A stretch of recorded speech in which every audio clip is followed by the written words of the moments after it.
Buenos días, muy buenos días. Yo soy Mario Campos y le doy la bienvenida en este domingo 12 de septiembre del 2021, en que tengo el enorme gusto de saludar aquí en el estudio a mi querido Rafael Cardona. ¿Cómo estás, Rafael? Hola, ¿qué tal? Mucho gusto. Ay, yo no me he descubierto. Es la sanitaria costumbre.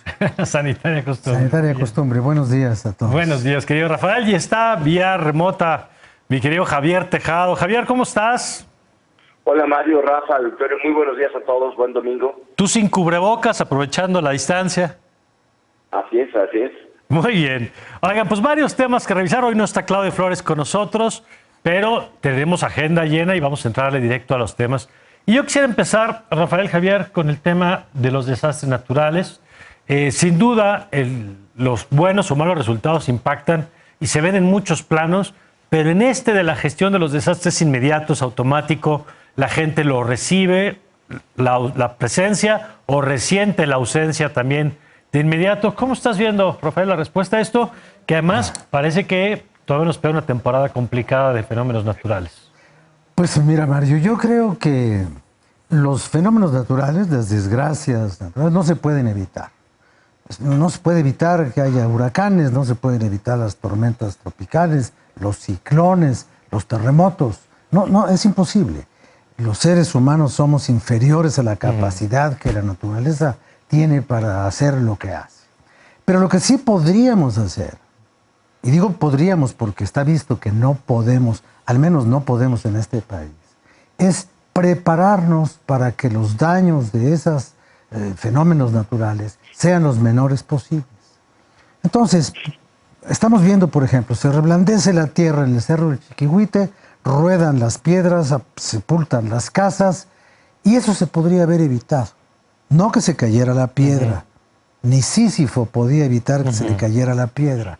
No, pero si no hubiéramos permitido las construcciones en ese lugar, esas construcciones no habrían sufrido esos daños y esas personas no habrían perdido la vida. Y es lo mismo con los asentamientos en los lechos de los ríos, y es lo mismo con esta permisividad demagógica de satisfacer a como sea, con cargo a la clientela electoral de todos los partidos políticos, la demanda de vivienda por el derecho constitucional a la vivienda. Entonces llegan los paracaidistas, se instalan y exigen servicios. Y el gobierno, en lugar de reubicarlos, simplemente les da los servicios a un costo altísimo que no pueden pagar, porque subir el agua al Chiquihuite es un problema. No importa, la suben a como dé lugar. ¿Para qué? Para tener votos, para tener clientes. Y después, cuando todo se derrumba, aparece una institución fantasmagórica que se llama Protección Civil, que nunca ha sido capaz de prever nada, absolutamente nada. No sirve para nada. Es una pandilla de burócratas que actúan siempre post factum.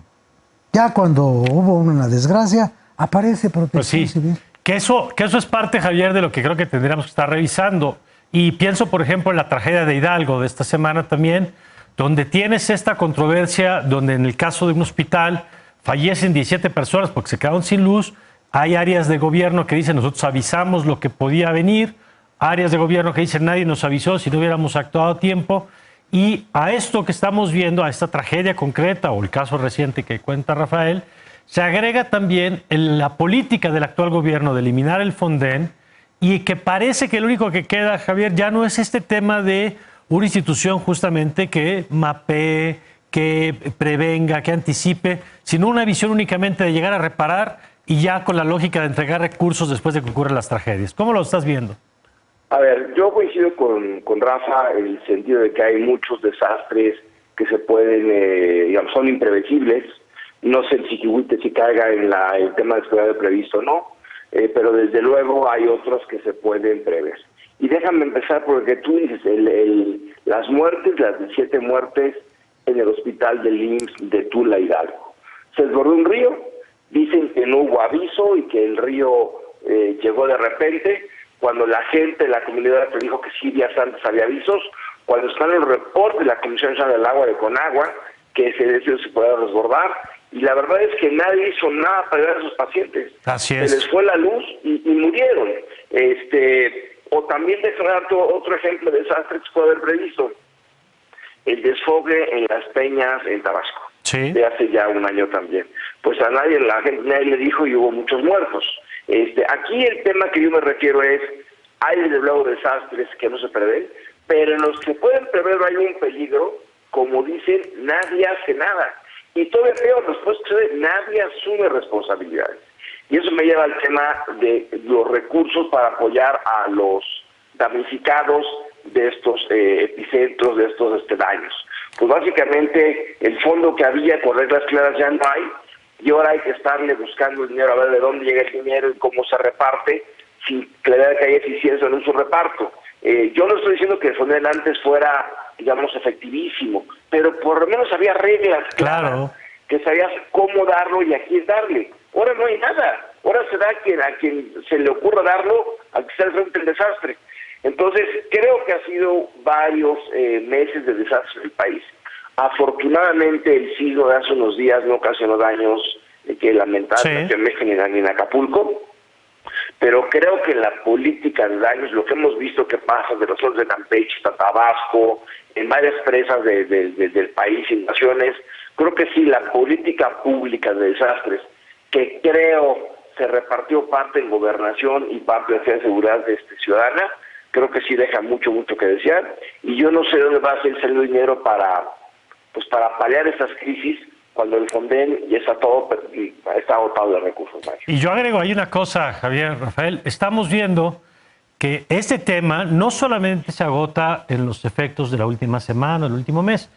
No hay especialista en cambio climático que no te diga que esto lo vamos a ver cada vez más, que somos un país de alto riesgo por las costas que tenemos, y no hay una lógica de invertir, por ejemplo, en lo que llaman los especialistas las políticas de mitigación, que es cómo preparamos las ciudades para este tipo de fenómenos, no en la atención inmediata que tiene una rentabilidad además electoral, sino en la inversión, por ejemplo, en infraestructura, que no necesariamente te va a dar votos, pero que si no le metes dinero, el país va a sufrir, como ya estamos viendo en Estados Unidos, por el lado de las sequías, de los incendios, las olas de calor, o el lado de los huracanes en el caso mexicano. Pues este efecto, de lo que tú hablas de la mitigación, que yo no le llamaría un efecto de mitigación, yo le llamaría una política de prevención de desastres, frente a la evidencia de que cada día estamos viendo huracanes de mayor intensidad, inundaciones más amplias, estamos viendo que las cosas van para peor porque la naturaleza está... no lee el diario oficial y no ve la mañanera, ¿no? Claro. Bueno, entonces... estamos, en vez de reordenar el territorio, por lo pronto, digamos, en la Ciudad de México, que es la peor concentración urbana que hay en el planeta, porque está en el peor lugar del mundo, ¿no? Muy alta, en una densidad espantosa, el 30 y tantos % de las actividades nacionales se desarrollan en el 1% del territorio, es vivir en la punta de una aguja. Bueno, en vez de estarnos preocupando por qué hacemos con la gente que vive en los cerros, nos estamos preocupando por la estatua de Cristóbal Colón y un extraterrestre de piedra ahí que se parece a... ¿A quién dijeron? ¿Tlali? Ajá. Tlali, yo pensé que era así. Tlali, bueno, es una cosa horrorosa, ¿no? Horrorosa. Estamos preocupados por eso. Eso es lo que nos preocupa en la Ciudad de México, o le preocupa al gobierno. No le preocupa ni el... control de las cosas que pueden ocurrir, ni las evidencias de que esas cosas van a seguir ocurriendo. Y como decía don Carlos de Negri, Dios mediante, estaremos en alguna parte hablando de esto dentro de un año y otra vez va a pasar lo mismo. Va a pasar lo mismo en Tabasco y en Chiapas, y cuando no es el oxígeno contaminado en una clínica pediátrica de Chiapas del Seguro Social, es el incendio de una guardería donde mueren 49 niños por falta de preparación para operar sitios de riesgo, por poner un archivo junto a una estancia de niños. Y ahora lo de Tula. Ahora, como dice Javier, se están peleando entre que si les avisaron o no les avisaron. Cuando que todo el mundo sabe que sí les avisaron. Pues sí. Ahí están las copias de los y que no mensajes, fue de un momento para otro. Semanas anteriores. Déjenme agregar otro tema, Javier. ¿En qué anda la agenda del presidente? Bueno, pues en temas políticos y en temas políticos electorales.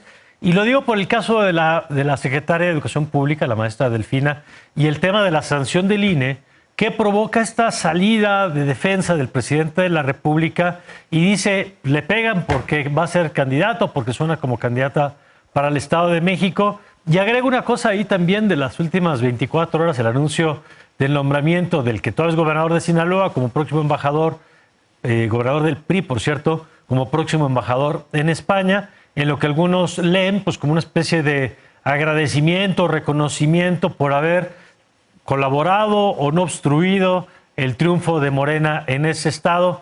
¿Cómo estás viendo esa agenda del presidente que pues, se ve muy activo en temas electorales, Javier? Bueno, el presidente es una máquina electoral, es lo que más le gusta hacer, es lo que mejor sabe hacer. Yo diría del caso de Delfina, pues la cuestión que le hace el INE a Delfina por la que ya la sancionó es muy dura. Lo que la acusa es cuando era la alcaldesa de Texcoco, sifoneó, esto es, pidió muchos obligatorios a funcionarios públicos de la demarcación, casi a 500 de ellos, les quitaban 10% de sus recursos, y cuando menos vieron que una parte de estos acababan dirigidos a las campañas de Morena.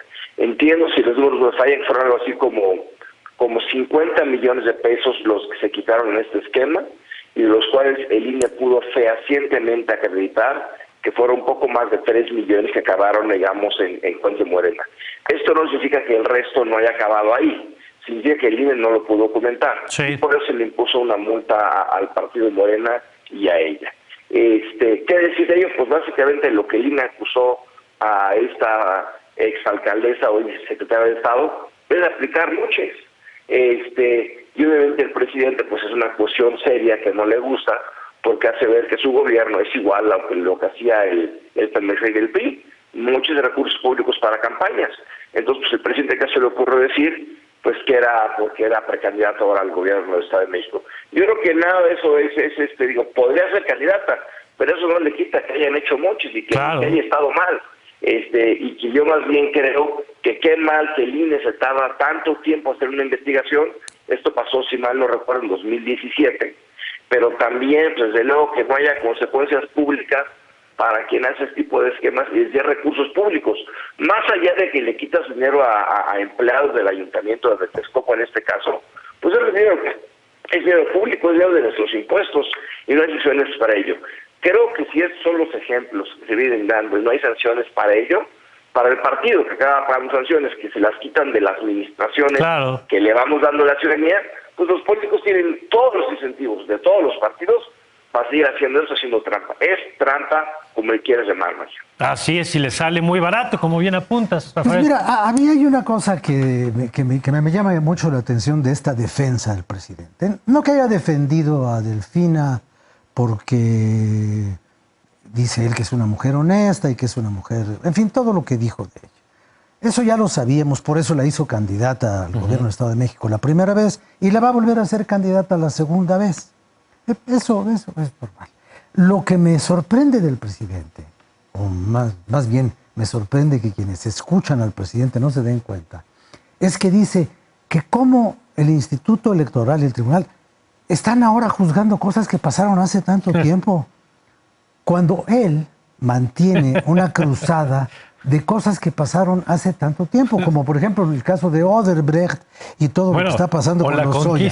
Y más aún, está tratando de poner orden en lo que pasó hace 500 años, así cuando no queda un tataranieto de esos vivo en el planeta. Entonces, la tardanza de las cosas, la extemporaneidad de las acusaciones y las sanciones le preocupa cuando es contra la maestra Delfina. Pero más que eso, en el caso de Delfina y en el caso de la jefa de gobierno de la Ciudad de México, la doctora Sheinbaum, y la mayoría de las mujeres que trabajan en su entorno, y no me quiero meter a los terrenos de Marta Lamas, porque Marta Lamas y yo en esos terrenos nunca nos entendemos, pero a mí me parece que son las mujeres más ejemplares del feminismo sumiso. Las mujeres que tienen las grandes oportunidades son aquellas a las que se les pueden dar órdenes. Tampoco es que los hombres sean muy rebeldes, digamos. No, yo no sé si lo son o no lo son, pero al menos no son una bandera de reivindicación de derechos. Digo, que el señor Ordaz nos permita, mira, cuando se establecen las relaciones diplomáticas con España, después del gobierno de Echeverría, que se rompió, no las relaciones diplomáticas, Sí. que no había, sino todo otro tipo de relaciones comerciales y aeronáuticas y todo lo demás.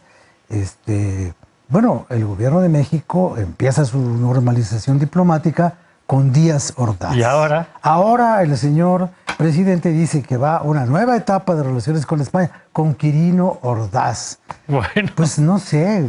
parece que les gusta. Casualidades de la vida, Así ¿no? es. Bueno, Muy bien, pues vamos a ver qué nos trae la semana, Rafael. Muchas gracias. muchas gracias a ustedes. Gracias, querido Javier. Gracias, Mario. Buen día. Ojalá la Gracias. próxima nos veamos ya acá en el estudio. Cuenta con ello.